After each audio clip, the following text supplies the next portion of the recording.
Assalamualaikum warahmatullahi wabarakatuh.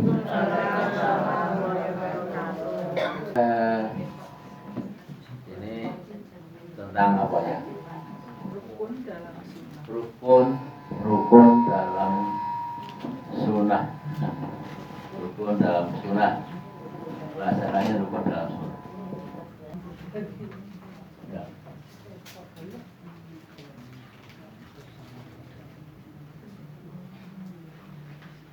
Kita bicara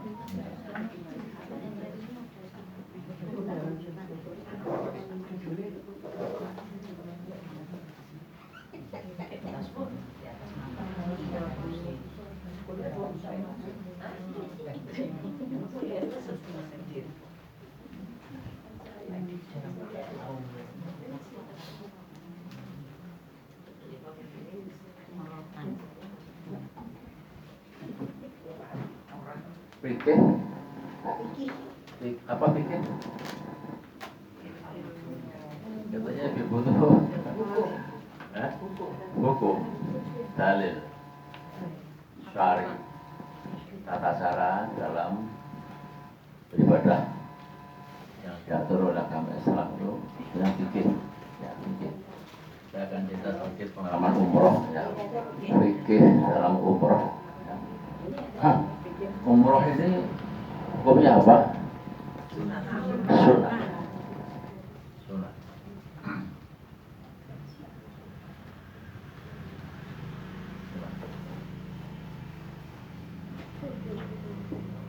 Sunnah ya. Sunnah itu dalam kurung adalah tunggal. Kalau kita bicara tunggal, kalau berbeda orang banyak namanya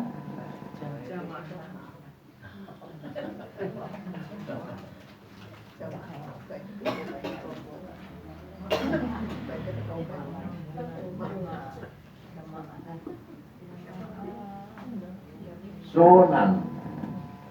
Maka sunan itu ada 9. Sunan itu nama, ya. Kata benda. Sunnah, umroh sunnah itu sendiri. Kalau umroh orang banyak berarti sunan, ya orang banyak. Saya kemarin berlima berarti masuk sunan, sunan umrotan, ya. Kemudian dari ini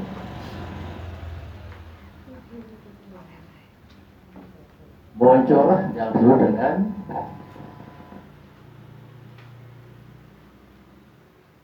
apa itu?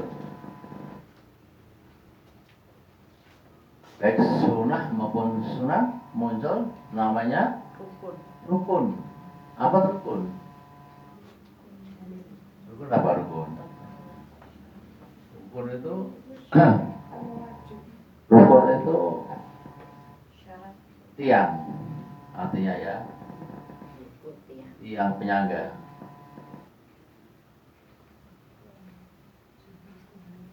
Jadi meja ini kakinya 4, itu rukun. Kalau 3 kira-kira gimana? Apa 2? Ya. Jadi masalah rukun itu ada apa? Rukun itu adalah artinya tiang penyangga. Maka rukun ini tidak boleh ditinggalkan, tidak boleh salah. Penyangga, tiang penyangga. Ya. Nah, ibu kan yang sudah haji dan umrah mungkin semuanya sudah ya? Hajinya belum, hajinya belum. Hajinya belum. Artinya baik haji umrah kan sama, ya, sama. Punya rukun. Rukun ini saya tanya, ini kan tadi sunnah ya Bu ya, sunnah. Umrah itu sunnah bedanya. Rukun ini sunnah apa wajib? Wajib. Ya. Berarti ini wajib. Ya. Ini wajib.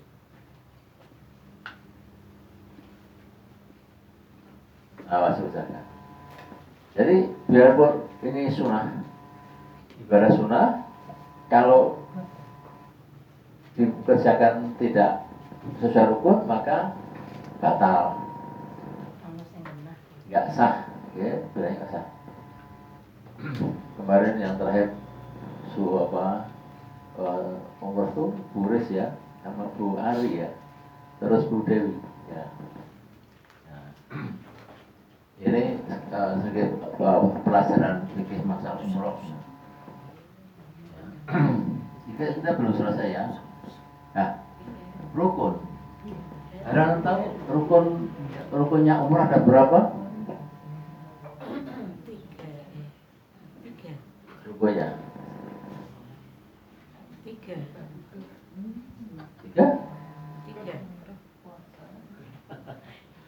Apa rukun yang utama? Ini kau tinggalkan ini. Niat apa? Niat ihram. Niat ihram.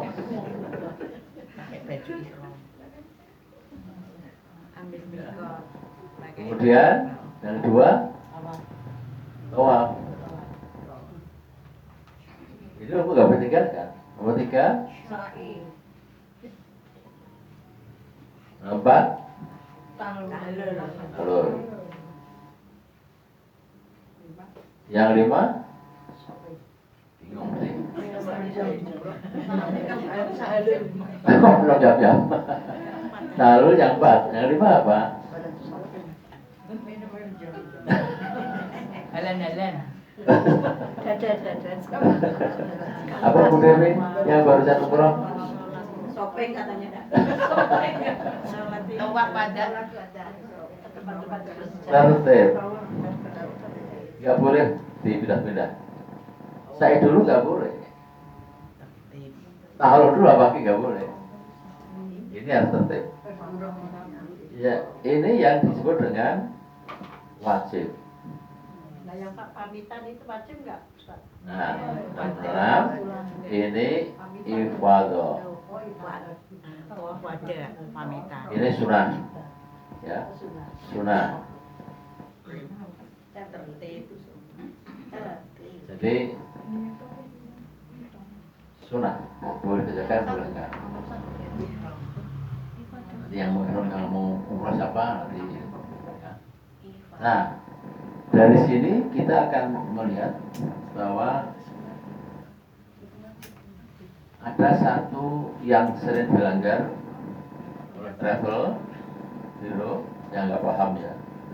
Niat ihram itu ada 2 macam ya. Nggak tahu kemarin Bu Dewi di mana niat ihramnya? Tidak di atas itu. Waktu haji di atas, tapi kemarin nggak di atas, nggak di pesawat. Oh, di mana ya? Setelah sampai di Medina. Oh, berarti dari Medina dulu? Iya, Medina dulu. Oh. Langsung Medina. Niat ihram di mana? Ingat nggak? Oh, salah. Takim itu kalau kita di kota Mekah mau ngulang umroh itu di Takim. Bir Ali. Ya, Bir Ali. Jadi mikot.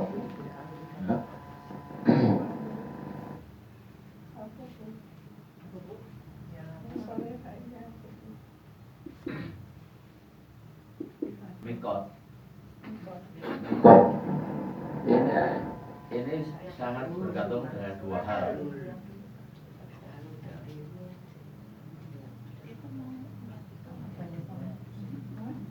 Ya.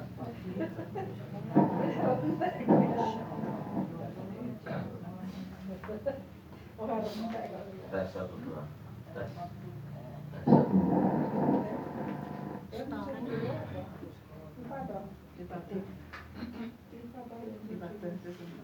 Ibadah sunnah nomor 6.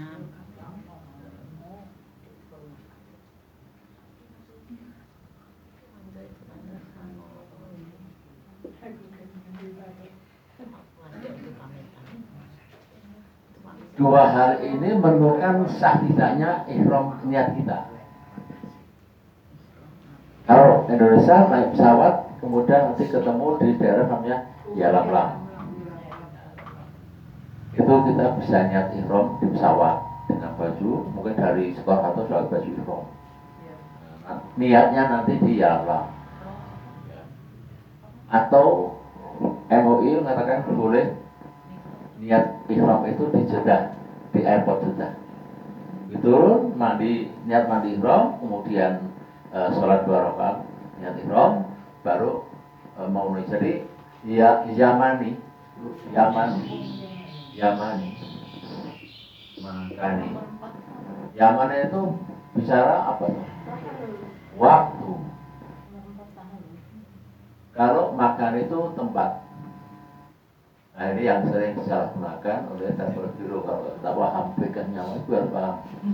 Kalau suruh niat ihram kok nggak sesuai dengan ini, maka nggak sah umrohnya.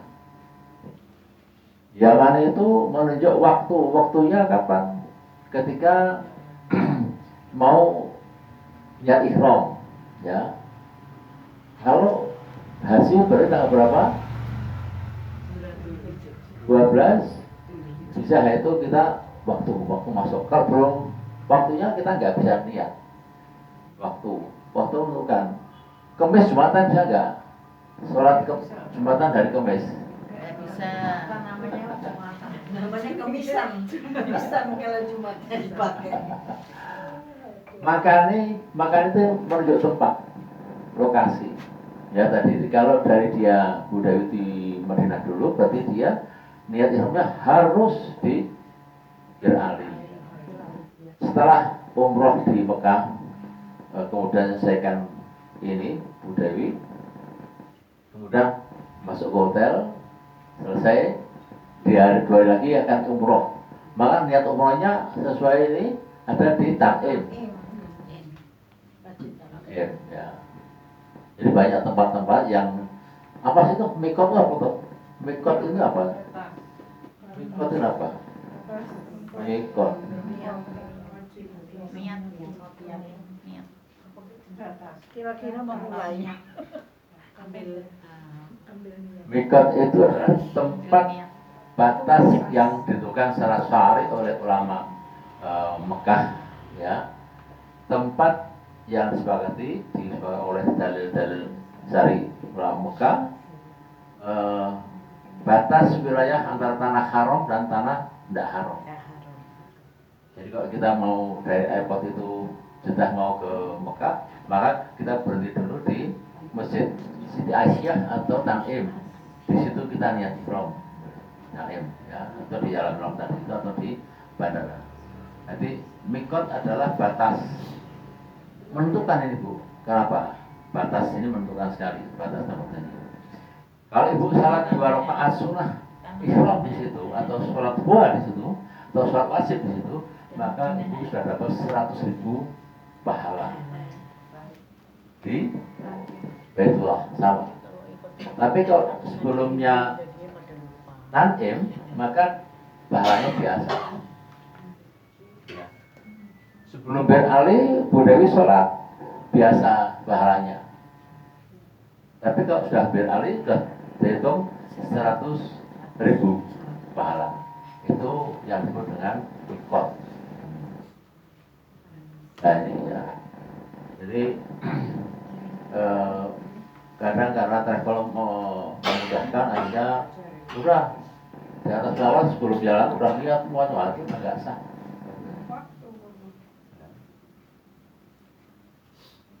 Atau ibadah harus pakai ihram, sekarang wajib ihram, pakai ihram, ya.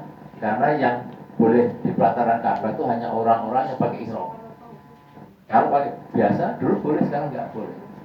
Nah ini ya, ini sedikit penjelasan masalah fikih umroh. Nah, ya cukup ya 10 menit. Beda tanya jawab bagi yang akan umroh. Mungkin tanya jawab. Pak, yang mikot itu diulangi Pak. Mikot adalah batas wilayah antara tanah haram dan tanah tidak haram. Mikot adalah batas tanah atau wilayah tempat lokasi antara tanah haram dan tanah tidak haram. Luar haram atau tidak haram? Eh? Luar tanah haram atau Di tidak? luar Ya, tanah haram itu berarti kalau sholat ke sana sudah dapat balas 100.000. Ya. Kalau di Madinah berapa? Berapa? Balanya? 1.000 kali. Maka oleh ulama Madinah atau Mekah itu bagi yang umroh itu boleh mengqadha. Misal berarti mau umroh, mengqadha 5 waktu. Masa-masa lalu ketika remaja, akhirnya lupa sholatnya, Tidak menjalankan sholat. atau wudhunya salah, atau macam-macam, maka diqadha di situ. Maghrib, isya, subuh, zuhur, asar diqadha sekaligus, niatnya qadha.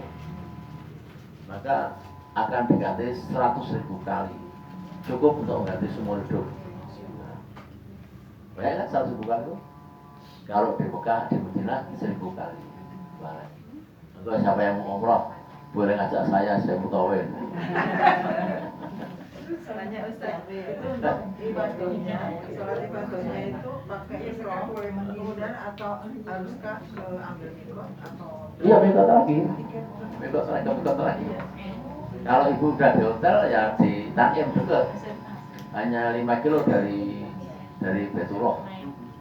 Padahal itu kan mau pamitan toh, mau pamitan pulang. Ya kan, tawaf buat oh enggak usah. Tapi umroh pulang ya. Kalau ibadah enggak. Ibadah itu sunnah, jadi pakai jin boleh, pakai pakaian biasa boleh. Tapi sekarang ini karena saking banyaknya masuk di pelataran Ka'bah, maka oleh pemerintah Saudi nggak boleh masuk kecuali orang-orang yang pakai baju ihram, dibatasi. Maka kalau ibu nyetel di Google itu semua pakai putih semuanya. Yang ibu pakai yang hitam-hitam. Terus pamit itu ya? Ya pamitnya ya apa pamit bukan gitu. Jadi batin aja ya Allah Bismillah. Kamu meninggalkan tanah haram kedua ini. Kota mengharap rahmat. Bila mudah. Insya Allah akan kembali di sini ya, untuk menjalankan ibadah haji atau umrah yang lain. Itu.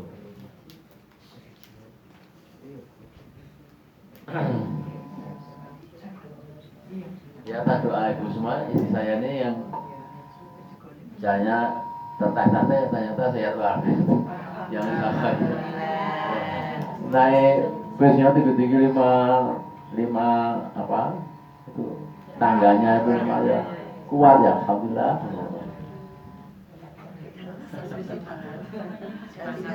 Tapi kalau tawaf kalau saya pakai kasur roda karena saya pun pakai kasur roda gak kuat juga, capek. Udah usia udah uzur. Sekarang saya pakai itu ini lah pakai mobil golf malah.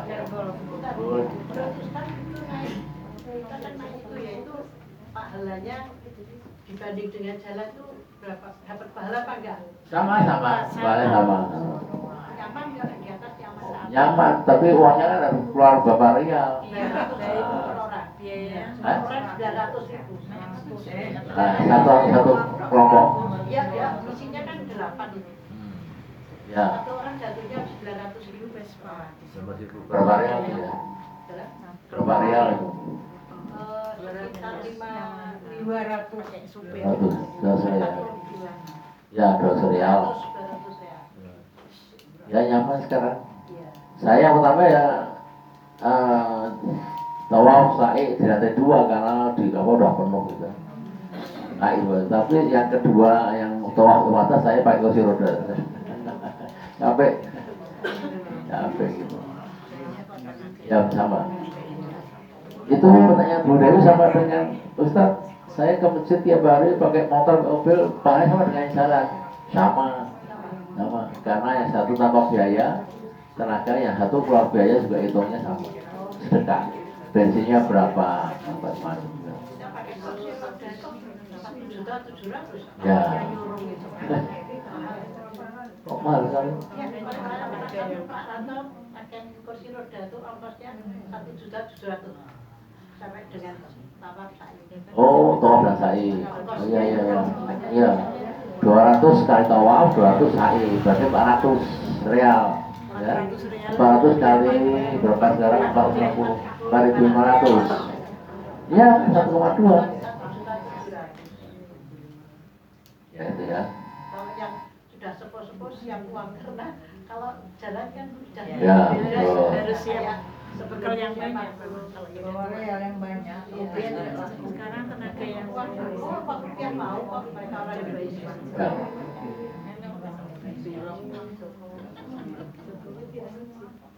Enggak ada utang lagi? Fikih umroh.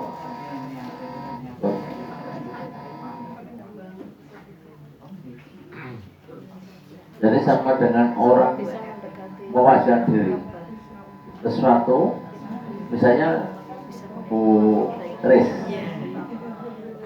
ya Allah saya bernazar, ya niat bernazar untuk anak saya yang sedang berhaji setelah selesai saya bernazar untuk membeli kambing itu nazar, ya. Berarti beliau ibadah sunat tapi punya kewajiban. Wajibannya untuk nyembelih. Jika tidak sembelih maka harus bayar kafaroh. Kafaroh kok. Kafaroh ya. Ya kafaroh itu wajib. Mewasiatkan diri untuk beribadah itu ada kafarotnya. Itu Bu Maya mau tanya, Bu Maya mau pergi umroh, mau tanya apa? mudah-mudahan naik haji Pak. Amin. Amin ya rabbal alamin. Ya Allah. Antri. 30 tahun. Kalau usia 85 pun tidak bukan. Iya, usia pasti langsung. Tapi enggak selamanya Kebijakannya nanti gimana kalau dia sudah sekian tahun itu udah terus langsung daftar di utamakan saya sudah daftar sekian ada kebijakan yang kedua kan keenakan yang kasih bulan daftar langsung Iya. iya dia daftar mana dulu mana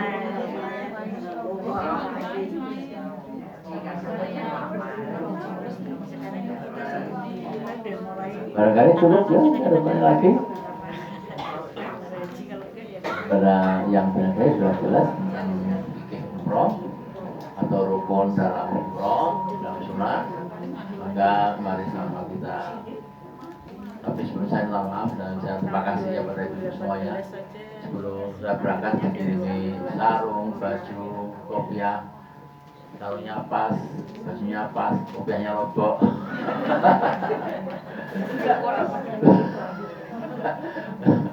Robok ya, untuk kenang-kenangan. topinya besar. Jadi karena nggak tahu ukurannya. Tapi terima kasih ya, saya tahu berkasih ya, semoga berpahala untuk kami semua. Dan mereka bisa dibuat dan waktu masih subhanahu wa ta'ala sudah selesai anta astagfirullahaladzim. Assalamualaikum warahmatullahi wabarakatuh.